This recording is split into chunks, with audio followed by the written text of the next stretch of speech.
kit that we're going to look at next is our turbidity, and if you remember, turbidity is just a fancy name for clarity, and we are measuring in JTUs, which are Jackson turbidity units, and so the state standard is actually in NTUs, and so it's hard for us to compare the tests that we do, but we like to say the lower the number, the better. So closer to 0, the more clear the water is. And so really important for salmon or aquatic species to have clear water, helps them breathe better and to see better when they're navigating, and just an overall healthier environment for aquatic species. And so for this one, I have 2 tubes, and I'm going to fill one up with our sample water to 50 milliliters, and then the other is going to be filled up with our distilled water to compare. Take out my dropper just in case.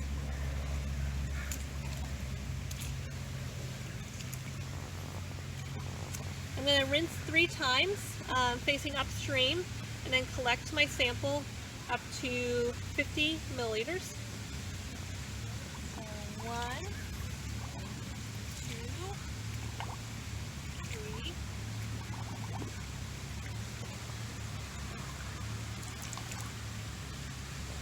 Trying to get to 50 here. Alright, I nailed it right there.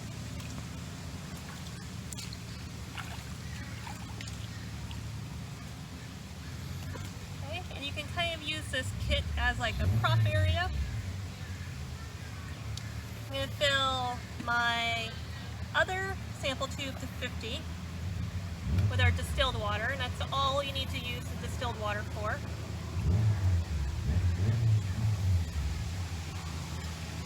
Okay, I'm going to fill that up to 50 as well.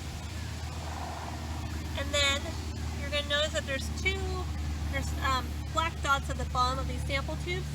That's to help you gauge what the turbidity or the clarity is of the water. You're going to see how clear the edges on those sample dots look like. We don't care too much about the color, just caring about the clarity, if those dots are fuzzy or not. So you can hold them like this. You're going to notice that your hands are probably going to be shaky, or you can have them resting here in the container to kind of steady. I think we're pretty good. I think we might be at 0 for turbidity, but I just want to check. So I'm going to add our reagent in to demonstrate how that is done. So keep in mind my sample from the creek is here on the right side, and then on the left side here is my distilled water. And so this reagent, turbidity reagent, is actually just clay, and we're going to actually add it to our distilled water to try to replicate what we see in our sample, and that's going to help us determine if there is some turbidity there. For this one, it's a full measurement of 0.5, and that's marked there on the dropper.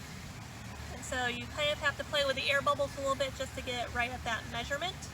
It's always important, again, to shake this reagent to get that clay mixed up. So I'm going to add this to my distilled water sample. So all measurements of the 0.5. I'm going to use my stirring rod, stir it up, and then I can put this right into my sample in the creek.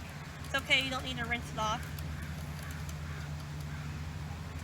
And then I'm going to compare again and see if those dots look similar, or if I made my distilled water too cloudy, or if I got it right on. Okay, I actually think I got, that's accurate. So with our one measurement of 0.5 milliliters, I would say that we got the turbidity correct on here. And so I would say that those two samples are now pretty similar. And so what we record, we don't record that 0.5 measurement of our reagent. We actually go to our protocols. So we did one measurement of 0.5 milliliters in 50 milliliters, and so that converts to 5 JTUs. If I took my initial sample at 50 and I couldn't see the dot at the bottom that goes so turbid or cloudy, then I would go down to 25 milliliters in my sample 2. And then there is a column here to convert to JTUs for that. But normally you're going to be good at 50 milliliters in your cylinder. And so I know I was good at that one measurement, and so that 0.5 converts to 5 JTUs, and that's what I write down. Again, the state standards in NTUs, we measure in JTUs, so it's hard to compare, but the lower the number means the more clarity is, better for aquatic species. Alright, so now that I'm done with my sample, I can dump into our waste container again.